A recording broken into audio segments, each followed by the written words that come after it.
ಇನ್ನು ನಾವು ಸರ್ಕಾರವನ್ನ ಬೀಳಿಸುವಂತ ಪ್ರಯತ್ನ ಮಾಡ್ತಾ ಇಲ್ಲ, ಉದ್ದೇಶಪೂರ್ವಕವಾಗಿ ಶಾಸಕರು ನನ್ನನ್ನ ಭೇಟಿ ಮಾಡಿಲ್ಲ ಅಂತ ಹೇಳಿ ಹಬ್ಬದ ಶುಭಾಶಯವನ್ನ ಕೋರೋದಕ್ಕೆ ಭೇಟಿಯನ್ನ ಮಾಡ್ತಿದ್ದಾರೆ ಅಂತ ಬೆಂಗಳೂರಿನಲ್ಲಿ ಬಿಜೆಪಿ ರಾಜ್ಯಾಧ್ಯಕ್ಷ ಬಿಎಸ್ವೈ ಹೇಳಿಕೆಯನ್ನು ನೀಡಿದ್ದಾರೆ.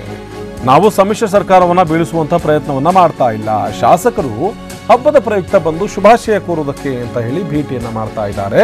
ಯಾವುದೇ ಕಾರಣಕ್ಕೂ ಸಮ್ಮಿಶ್ರ ಸರ್ಕಾರ ಬೀಳಿಸುವಂತ ಪ್ರಯತ್ನವನ್ನ ಬಿಜೆಪಿ ಮಾಡ್ತಾ ಇಲ್ಲ ಅಂತ ಸ್ಪಷ್ಟನೆ ಕೊಟ್ಟರು.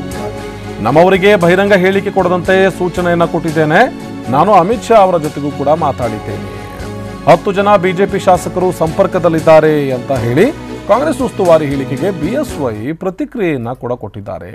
10 ಜನ ಯಾಕೆ, 104 ಜನ ಇದ್ದೇವೆ, ಎಲ್ಲರನ್ನೂ ಕೂಡ ಟಚ್ ಮಾಡಲಿ ಅಂತ ಹೇಳಿ ಒಂದು ಹಂತಕ್ಕೆ ಟಾಂಗ್ ಕೊಡುವಂತ ಕೆಲಸವನ್ನ ಬಿಎಸ್ವೈ ಮಾಡ್ತಾ ಇದ್ದಾರೆ. ಬೆಂಗಳೂರಿನಲ್ಲಿ ಮಾತನಾಡಿದಂತಹ ಬಿಜೆಪಿ ರಾಜ್ಯಾಧ್ಯಕ್ಷ ಬಿಎಸ್ವೈ, ನಾವು ಸಮ್ಮಿಶ್ರ ಸರ್ಕಾರವನ್ನ ಬೀಳಿಸುವಂತ ಪ್ರಯತ್ನವನ್ನ ಮಾಡ್ತಾ ಇಲ್ಲ, ಉದ್ದೇಶಪೂರ್ವಕವಾಗಿ ಅಥವಾ ಯಾವುದೋ ಒಂದು ರಾಜಕೀಯ ಬೆಳವಣಿಗೆ ನಡೀತಾ ಇದೆ, ಈ ಕಾರಣಕ್ಕಾಗಿ ಶಾಸಕರು ಬಂದು ನನ್ನನ್ನ ಭೇಟಿ ಮಾಡ್ತಾ ಇದ್ದಾರೆ ಅನ್ನೋದೆಲ್ಲವೂ ಕೂಡ ಸುಳ್ಳು. ಕೇವಲ ಹಬ್ಬದ ಶುಭಾಶಯವನ್ನ ಕೋರೋದಕ್ಕೆ ಅಂತ ಹೇಳಿ ಬೆಂಗಳೂರಿಗೆ ಬಂದು ನನ್ನನ್ನ ಭೇಟಿ ಆಗ್ತಾ ಇದ್ದಾರೆ, ಶುಭಾಶಯವನ್ನ ಕೋರ್ತಾ ಇದ್ದಾರೆ.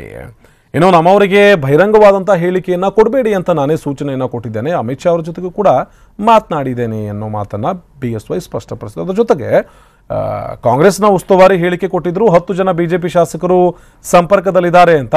10 ಜನ ಯಾಕೆ, 104 ಜನರನ್ನು ಕೂಡ ಟಚ್ ಮಾಡಲಿ ಅಂತ ಹೇಳಿ ಬೆಂಗಳೂರಿನಲ್ಲಿ ಬಿಎಸ್ವೈ ಸ್ಪಷ್ಟಪಡಿಸಿದ್ರು. ರಾಜ್ಯದ ಜನತೆಗೆ ಗಣಪತಿ ಹಬ್ಬದ ಶುಭಾಶಯಗಳನ್ನು ಕೋರ್ತಾ ಇದ್ದೇನೆ.